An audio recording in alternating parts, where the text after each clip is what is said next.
Hay niñas que aprenden demasiado pronto que su existencia es más valiosa cuando se vuelve invisible, que su amor es más puro cuando no pide nada a cambio, que su bondad alcanza la perfección solo cuando renuncia a sí misma. Desde la primera vez que una niña escucha, «Qué buena eres», ni siquiera pides nada. Algo en su alma comienza a comprender un lenguaje silencioso que marcará cada decisión de su vida. Desaparecer es la forma más elevada de ser amada. Este texto es una invitación a mirar dentro del espejo más doloroso que existe, aquel que refleja no tu rostro, sino las cadenas invisibles que llevas puestas desde que eras pequeña. Aquí descubrirás por qué tantas mujeres sienten que dar hasta quedar vacías es su destino natural, por qué el sacrificio se convirtió en su identidad y por qué la palabra no les quema la garganta como si pronunciarla fuera traicionar todo lo que alguna vez fueron. Este no es un texto sobre culpas, es un texto sobre despertar. Cuando una niña nace en este mundo, llega con los puños cerrados y el llanto desatado, exigiendo su lugar en la existencia. Pero el mundo tiene otros planes. Poco a poco, con caricias y silencios, con sonrisas y ausencias, aprende que su valor no reside en su presencia, sino en su capacidad de ceder espacio. La buena hija no es la que brilla, es la que permite que otros brillen. No es la que habla, es la que escucha hasta olvidar su propia voz. No es la que siente, es la que contiene las emociones ajenas como si fueran vasijas sagradas, mientras las propias se derraman en la oscuridad sin testigos. Carl Jung habló del concepto de la sombra, esa parte de nosotros mismos que reprimimos porque no encaja con la imagen que el mundo espera. Para muchas mujeres, la sombra no está hecha de maldad o violencia, está hecha de deseos, está hecha de la rabia no expresada, del anhelo de ser vista, de la necesidad de ocupar espacio sin pedir perdón.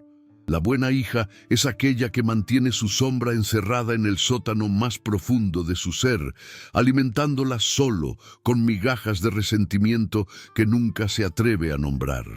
Y así, generación tras generación, las niñas aprenden que su luz solo es aceptable si no eclipsa a nadie, que su hambre solo es digna si se alimenta de las sobras, que su existencia solo tiene sentido si se diluye en las necesidades de otros. Existe una pedagogía del sacrificio que no se enseña en libros, sino en gestos. Una madre agotada que sonríe y dice, «No pasa nada, yo estoy bien», mientras sus ojos cuentan otra historia. Una abuela que sirve la comida a todos antes de sentarse ella, siempre la última, siempre con menos. Una tía que renuncia a sus sueños para cuidar a los padres ancianos porque alguien tiene que hacerlo, y ese alguien siempre tiene nombre de mujer. Las niñas no necesitan que les expliquen qué se espera de ellas, lo absorben a través de la piel, lo aprenden en el silencio de las mujeres que las rodean, en todo lo que ellas no dicen, en todo lo que ellas no son. Freud habló del superyo, esa instancia psíquica que internaliza las normas morales y culturales, esa voz interior que juzga y castiga. Para la buena hija, el superyo no es solo una voz, es un tirano. Le dice que desear algo para sí misma es egoísmo, que poner límites es crueldad, que sentirse cansada es debilidad, que necesitar ayuda es fracaso. Y ella obedece, porque desobedecer esa voz significaría enfrentarse a un terror aún mayor, el de no ser amada, el de no ser buena, el de no ser suficiente. Entonces sigue desapareciendo, una decisión a la vez, una renuncia tras otra, hasta que un día se mira al espejo y no reconoce a la mujer que le devuelve la mirada. La recompensa por desaparecer llega envuelta en palabras dulces. «Eres un ángel», le dicen. «No sé qué haría sin ti», le repiten. «Siempre puedo contar contigo», le aseguran.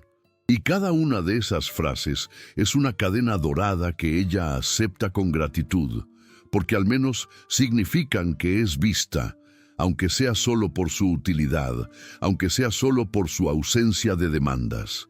La paradoja cruel es que mientras más desaparece, más la necesitan, y mientras más la necesitan, más desaparece. Es un círculo vicioso que se alimenta de su propia negación, una espiral descendente disfrazada de virtud.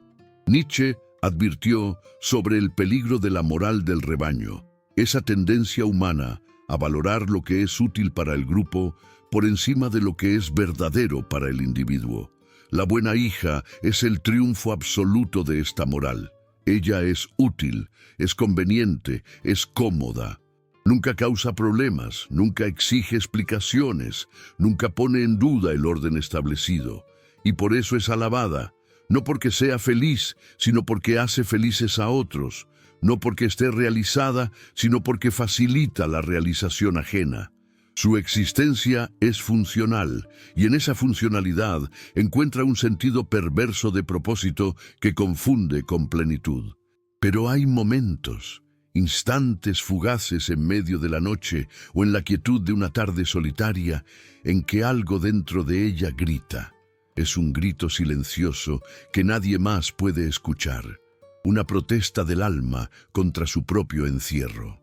En esos momentos siente una rabia inexplicable que la asusta, una tristeza profunda que no tiene causa aparente, una sensación de vacío que no logra llenar sin importar cuánto dé a los demás. Es su verdadero yo, ese yo que nunca aprendió a existir, golpeando las paredes de su prisión invisible, rogando por ser liberado. Rumi escribió sobre el amor verdadero como un acto de unión con lo divino, pero también advirtió contra el amor que se convierte en autodestrucción. No te vendas a bajo precio, decía el poeta sufí, tú que vales tanto más que el oro y el jade. Sin embargo, la buena hija aprendió a vender su alma por migajas de aprobación, a cambiar su esencia por momentos efímeros de validación externa. Aprendió que su precio es negociable, que su dignidad es flexible, que sus límites son opcionales. Y en ese comercio espiritual, donde lo más sagrado se intercambia por lo más trivial, perdió la noción de su propio valor intrínseco. La trampa es más sofisticada de lo que parece. No se trata solo de complacer a otros, se trata de construir toda una identidad alrededor del acto de complacer. La buena hija no sabe quién es sin su función de cuidadora, sin su rol de salvadora, sin su máscara de perfección altruista. Si dejara de desaparecer por los demás, si dejara de ser la que siempre dice que sí, si dejara de cargar con responsabilidades que no le corresponden, ¿quién sería? Esta pregunta la aterroriza más que cualquier otra, porque la respuesta es un vacío que nunca se atrevió a explorar, un territorio desconocido que nunca recibió permiso para habitar. Sócrates proclamó que una vida sin examen no merece ser vivida, pero la buena hija aprendió a no examinarse demasiado. Las preguntas profundas son peligrosas porque pueden conducir a respuestas incómodas. ¿Realmente quiero esta vida que estoy viviendo? ¿Estos sacrificios son elecciones o son condicionamientos? ¿Estoy amando o estoy mendigando amor a través del servilismo? ¿Quién soy cuando nadie me está mirando, cuando nadie necesita nada de mí? Estas interrogantes se mantienen enterradas bajo capas de ocupación constante, porque mantenerse ocupada es la forma perfecta de no escuchar la voz que susurra que algo está profundamente equivocado. Epicteto enseñó que la libertad reside en distinguir entre lo que está en nuestro control y lo que no lo está. Pero para la buena hija, esta distinción se volvió borrosa hace mucho tiempo. Ella cree que puede controlar cómo se sienten los demás si tan solo se esfuerza lo suficiente, si tan solo se sacrifica un poco más, si tan solo desaparece un poco mejor.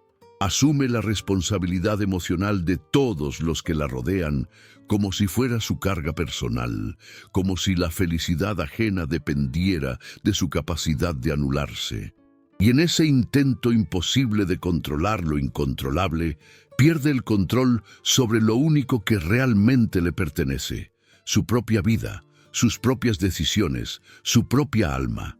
Viktor Frankl sobrevivió los campos de concentración nazis y emergió con una verdad fundamental: el ser humano puede soportar cualquier cómo si tiene un porqué suficientemente fuerte. Pero ¿cuál es el porqué de la buena hija? ¿Es un propósito auténtico o es un guión aprendido? ¿Es una vocación genuina o es una programación cultural? Frankl también advirtió sobre el vacío existencial, esa sensación de falta de sentido que surge cuando vivimos según las expectativas ajenas en lugar de nuestros propios valores. Muchas mujeres que aparentan tenerlo todo bajo control, que cumplen todos los roles a la perfección, que nunca fallan en su función de cuidadoras, están experimentando internamente ese vacío existencial. Están vivas, pero no están viviendo. Están presentes, pero han desaparecido. La sociedad es cómplice de este desvanecimiento. Celebra a la mujer abnegada, la eleva como ideal, la presenta como modelo a seguir. Las narrativas culturales, desde los cuentos de hadas hasta las películas contemporáneas, refuerzan este mensaje: la heroína verdadera es aquella que se sacrifica por amor, que sufre en silencio, que perdona sin límites, que ama sin condiciones, incluso cuando ese amor la destruye. Se romantiza el dolor femenino, se glorifica el martirio maternal, se venera la capacidad de soportar lo insoportable, y así, generación tras generación, las niñas aprenden que su grandeza se mide por su capacidad de hacerse pequeñas. Pero hay un momento, un punto de quiebre que llega diferente para cada mujer, en que el sistema colapsa. Puede ser una enfermedad que obliga al cuerpo a decir basta cuando la mente no puede. Puede ser una traición que finalmente abre los ojos a la verdad que siempre estuvo ahí. Puede ser simplemente el peso acumulado de décadas de negación que se vuelve insostenible. En ese momento, la buena hija se encuentra frente a una encrucijada existencial: seguir desapareciendo hasta desvanecerse por completo o comenzar el doloroso proceso de regresar a sí misma. Regresar a sí misma no es un camino romántico ni fácil. Implica decepcionar a personas que se acostumbraron a su disponibilidad infinita. Implica sentir culpa por poner límites, aunque esos límites sean saludables y necesarios. Implica enfrentar la rabia contenida de años, esa rabia que nunca tuvo permiso de existir y que ahora emerge como un volcán dormido que finalmente despierta. Implica llorar por todas las versiones de sí misma que sacrificó en el altar de la aprobación ajena. Implica aprender un idioma nuevo, el idioma del no, del esto no me funciona, del necesito algo diferente. Palabras que su boca nunca pronunció con libertad.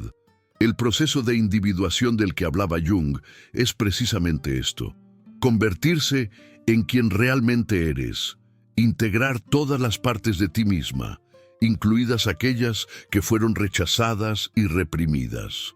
Para la buena hija, la individuación es un acto revolucionario. Es elegir su propia compañía sobre la aprobación externa. Es valorar su paz mental más que el orgullo ajeno. Es comprender que cuidarse a sí misma no es egoísmo, sino supervivencia. Es darse cuenta de que no puede dar desde un pozo vacío, de que no puede iluminar el camino de otros si su propia luz se ha apagado. La verdad más liberadora y más aterradora es que nadie te recompensará por dejar de desaparecer. No habrá aplausos cuando empieces a decir que no. No habrá medallas cuando priorices tus necesidades. No habrá reconocimiento cuando reclames tu espacio. De hecho, Es probable que enfrentes resistencia, juicio, incluso rechazo de aquellos que se beneficiaban de tu autoanulación. Pero la recompensa real no viene de afuera, viene de adentro. Es despertar un día y reconocerte en el espejo. Es sentir que tu vida te pertenece. Es experimentar la plenitud que surge cuando dejas de traicionarte a ti misma para complacer a otros. Existe una diferencia abismal entre el amor genuino y el sacrificio compulsivo.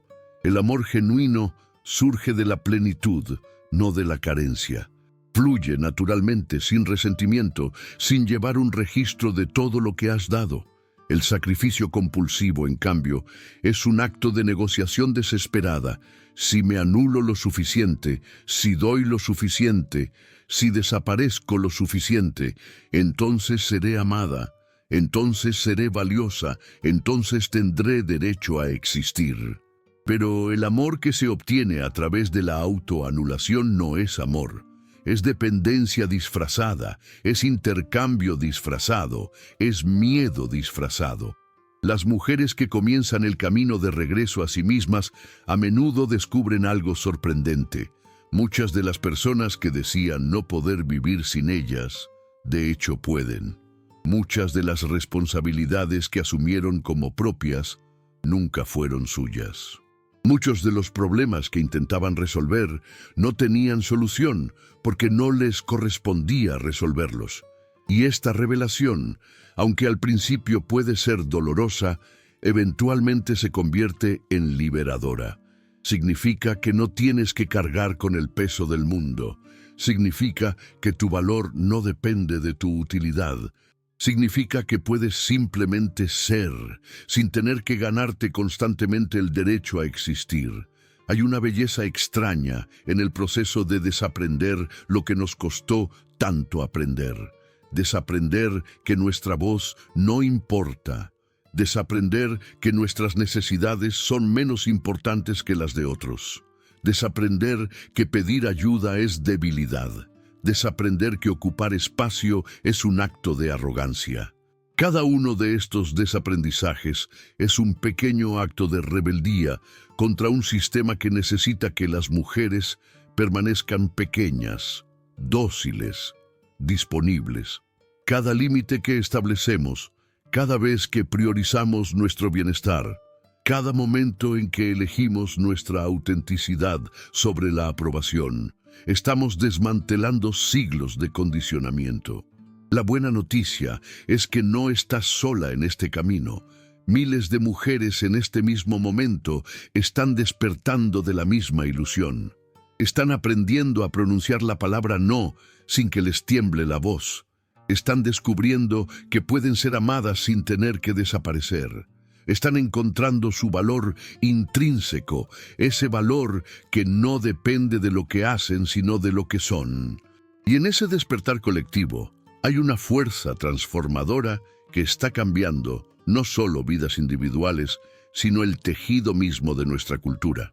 La ironía final es que cuando dejas de desaparecer, cuando reclamas tu presencia completa, cuando te permites existir en toda tu complejidad humana, te vuelves más capaz de amar genuinamente, no menos. Porque el amor verdadero no surge del vacío, sino de la plenitud. No surge del sacrificio, sino de la elección libre. No surge del miedo a la soledad, sino del deseo auténtico de compartir.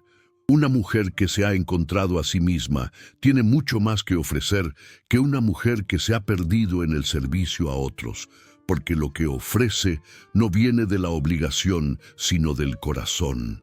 Quizás la lección más profunda es que nunca fuiste mala por querer existir, nunca fuiste egoísta por tener necesidades, nunca fuiste menos amorosa por establecer límites. Esas fueron mentiras que absorbiste para mantenerte dentro de un molde que nunca fue diseñado para tu bienestar, sino para tu control. Tu bondad no reside en tu capacidad de desaparecer, sino en tu valentía para aparecer completamente, auténticamente, con todas tus imperfecciones y toda tu luz. El camino hacia la totalidad no es lineal. Habrá días en que caigas en viejos patrones, en que la culpa te abrume, en que la tentación de volver a desaparecer sea casi irresistible.